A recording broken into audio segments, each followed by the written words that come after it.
They don't get love. Okay? But we are privileged. We are loved and we know that we are loved. Amen? Now, I would like to share from the parable of the lost son, where Jesus explains the love of the Father. Okay? So, there are three main characters in the story. All of us know the story, obviously. And the father, the elder son, and the younger son. So, I was actually thinking that the younger son was the lost son because when I was a kid, I was considered the rebellious one in my family.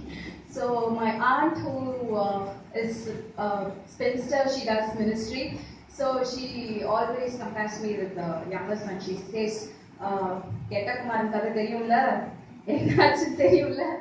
So she always compares me. So I really have this bonding with this guy. Even when I thought he was the bad guy, he was the wrong guy, I used to like him because I was compared to him. So now I know that he was not the lost son, he was the found son. Okay? So, I'm not going to go into the details of it because we all know the real story. Maybe when I was young, I didn't know the real story. I was thinking this younger son was the lost son, but actually the elder son was the lost son because he was self-righteous. Because he didn't, though he was with the father, he did not really understand the father. Okay, so I'm just going to share from the very first few verses from Luke 15 chapter 11th verse.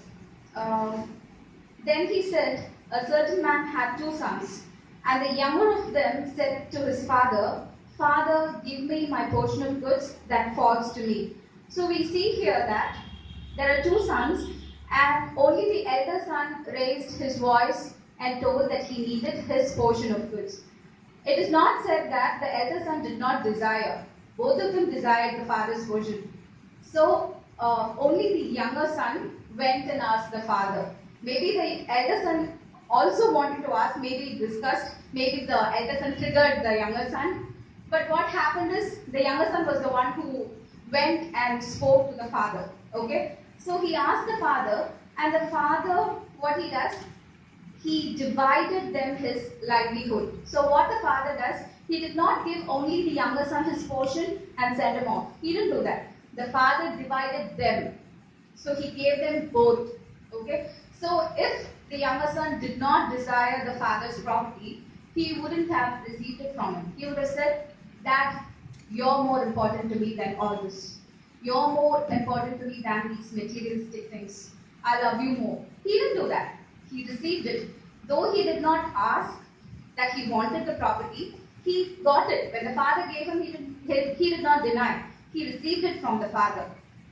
Then, and not many days after the younger son gathered all together, he journeyed to a faraway country. So here we see that the younger son did not immediately leave the father as soon as he received his portion. He stayed with the father.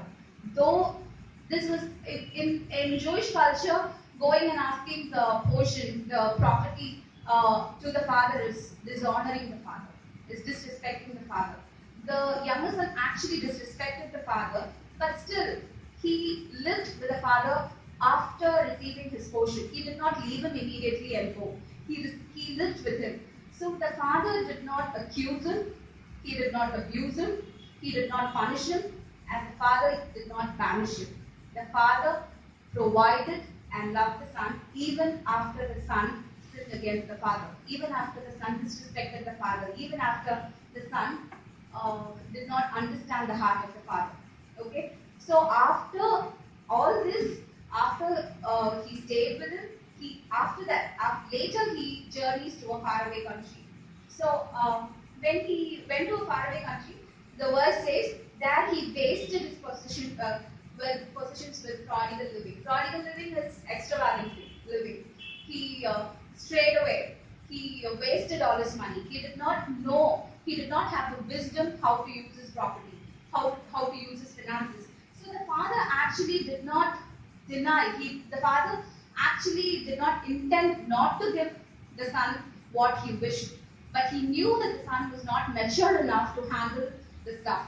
So that is the reason in the first place, even before the son asked, the father would have given. But the father knew his son. The son had to grow a little more to receive it for it to be a blessing to him. That was the reason the father did not give it to the son.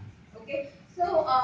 even in our lives, sometimes we ask for so many things. It is not wrong to ask. The Bible says, ask and it shall be given unto you. You have not because you ask not. So it is not wrong to ask. But sometimes we don't receive it from God because we haven't grown up to that extent. Because we haven't matured. If we ask for something and God gives that immediately, we have to thank God because He loves us. And supposing we ask God and He does not give it and we do not receive it immediately, again we have to thank God because He loves us. He doesn't want to give us something which is not going to be a blessing to us. We don't know. God sees our future. We don't know our future. Sometimes we have so many plans. We want to venture into a new business. We want to try for a new job. Even in ministry, we want to do so many things. But sometimes it seems like there is no way out. We have to wait on the Lord. It is not wrong to wait. David had to wait for 17 years after he was anointed. But it was not the case with Solomon. So for some people, they receive immediately. God has different plans for different people. Supposing pastor can receive it immediately, but I have to wait because I have to grow more. God loves me and He wants to give me something which will be a blessing to me, not which I'm going to waste. Okay. So here again, the younger son wasted everything.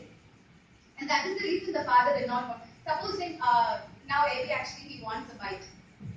He, wa- he wants a bite. Will I get him a bite now? I will not because that is not going to be a blessing to him. But after 5 years, he will definitely get one. Because at that moment, he will be able to manage it, he will be able to handle it, and that will be a blessing to him. Okay? Supposing my brother asks a bite now, I will definitely get it immediately because he is capable of receiving it immediately.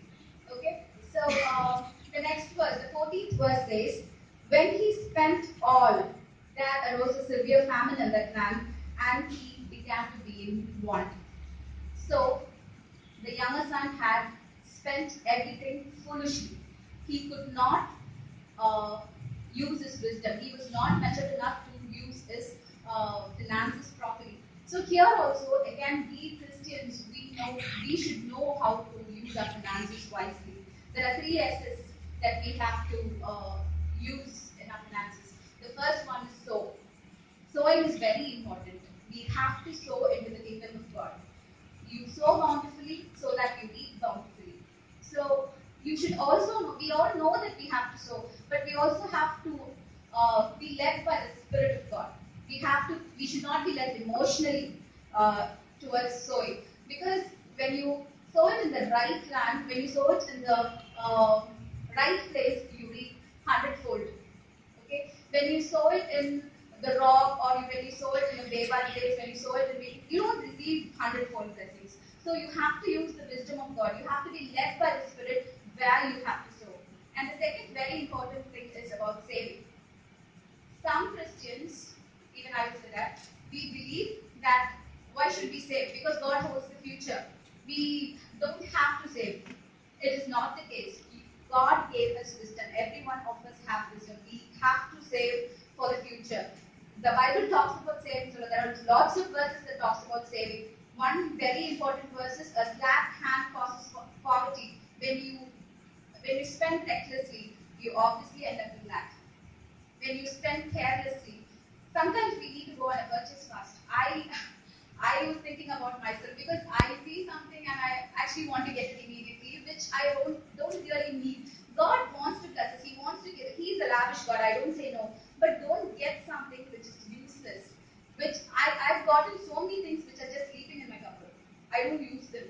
So I have decided to go on a purchase fast because I will only get what I really need. I will not get what I don't really need. It is not that I should not live. I should not live on what I like. I can get whatever I like. God has blessed me. I will, and God has blessed me with a very nice husband. If I say I want to get a dress, He will say get 2 more. He's like that. So it is not wrong to get things, but we have to use our wisdom. We should save. We should also save for the future. Joseph saved. God gave Joseph the wisdom so that he was a blessing to many countries. He was a blessing to the whole world. He saved. So it is not wrong to save. And the third very important thing is spend. Don't be stingy